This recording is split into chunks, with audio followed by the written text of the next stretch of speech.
I stared at the text on my phone. "You're not invited." That was all. No explanation, no hesitation, just 7 words that burned like acid. I had wired over $100,000 to fund her wedding. The venue, the flowers, the catering, even her designer gown. Every detail she had dreamed about since we were kids. Paid for by me. And now, just days before the wedding, she cut me out with the cruelty of a blade. I didn't respond. I didn't call. I didn't beg. I just sat there, silent, staring at the screen, and smiled. When we were little, I used to defend her. Our parents worked long hours, and she clung to me like a shadow. I'd share my snacks, my clothes, even my allowance. She'd cry, and I'd wipe her tears. She'd laugh, and I'd laugh louder, just to keep her happy. But somewhere along the way, she learned that I was her safety net, that I would always give, that my loyalty had no price. She mistook love for weakness. The betrayal didn't come all at once. It was in the small jabs first. "God, you're so uptight. Don't you get tired of working all the time? She's successful, but she's alone." I brushed it off. Family fights, I told myself. Harmless words. But the shift was there. She was becoming entitled, spoiled by my sacrifices. When her fiancé proposed, she called me first, not to share her joy, but to ask for money. "It'll be the wedding of the decade," she said, "and you'll be part of it forever." I said yes, foolishly. I thought it meant belonging. The text was my proof. Proof that my sister didn't see me as family anymore, only as a wallet. She thought she could erase me after I paid the price. So I erased her wedding. I called the venue first. My name was on the contract. Paid in full, under my account. "I'd like to cancel," I said. There was a pause, then the soft shuffle of papers. "The entire event?" "Yes."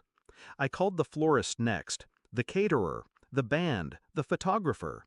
Each time I used the same calm voice. Each time I signed the release forms. Money lost? Maybe. But the power was intoxicating. The day of the wedding arrived. 6 p.m. sharp. The venue gate stood closed, draped in silence. No music, no flowers, no lights. Just a locked door and a staff that had already gone home. I parked across the street, hidden in the shadow of a tree, and waited. At 5:50, the first cars arrived. Guests in gowns and tuxedos, chattering with excitement. Then confusion. Then irritation. By 6:15, my sister's limousine pulled up. She stepped out in the white gown I had paid for, her fiancé stiff at her side. Her face froze when she saw the darkened building. She stormed to the door, pulled at the handle. Nothing. She banged on it, shouted at the staff who weren't there. I could almost hear her voice cracking. I watched as her guests began whispering. Phones came out. Pictures, videos. The wedding of the decade unraveling in real time.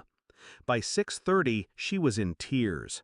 By 6:40, her fiancé was red with embarrassment.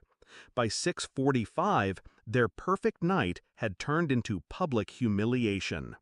And then, my mother arrived. Late, as usual.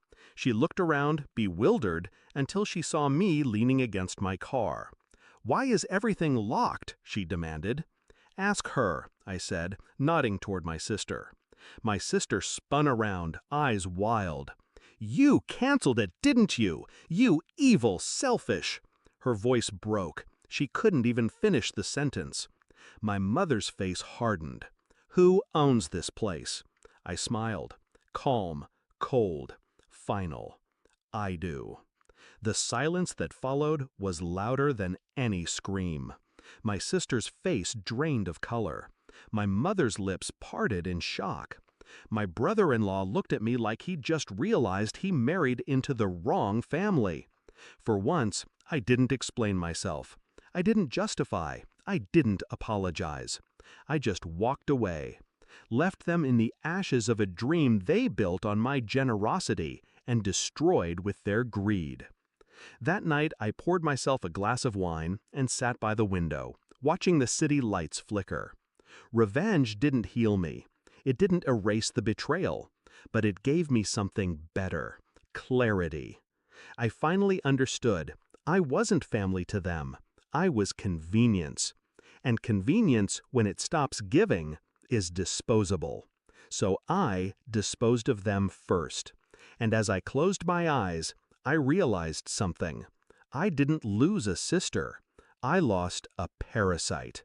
And parasites only survive until you decide they don't.